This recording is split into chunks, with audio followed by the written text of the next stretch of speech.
Cycling, an efficient and healthy way of commuting into town, but in Manchester, it doesn't come without its difficulties.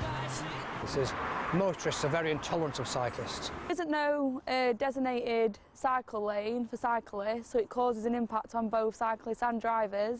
You have to be extra cautious because obviously the cyclists coming in and out of cars. They're like virtually non-existent in most places.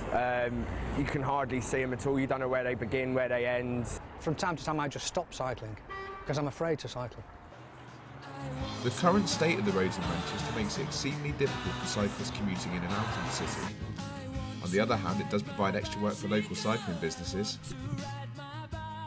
We get 4 or 5 punches a day easily, and depending on the weather conditions, usually after it rains we get a lot more, tends to wash all the dirt and grit out from the side of the road, and obviously where the traffic runs and causes potholes, that in itself causes a different type of puncture. Statistics show there was nearly twice the amount of deaths in 2014 compared to 2013 in Greater Manchester. The plan? £42 million invested to make our roads safer for cyclists. What we're trying to do is double and redouble the number of people cycling from a couple of percent at the moment up to 10% by 2025, at least 10%.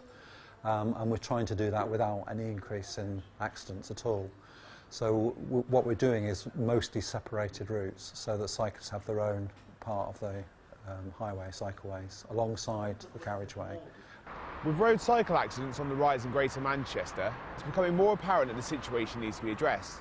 And with Transport for Greater Manchester's funding, the signs are looking positive.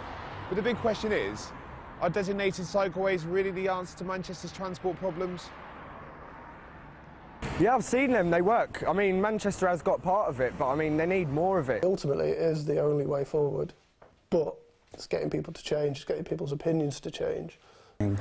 We do work with schools, work with social landlords, work with employers, and maintenance training, all sorts of things to try and change the culture really, so that people are comfortable to cycle, they've got safe places to cycle. With work set to get underway at the end of this month, the changes should keep cyclists feeling pumped up about commuting to work. Dave Warman, Keys News.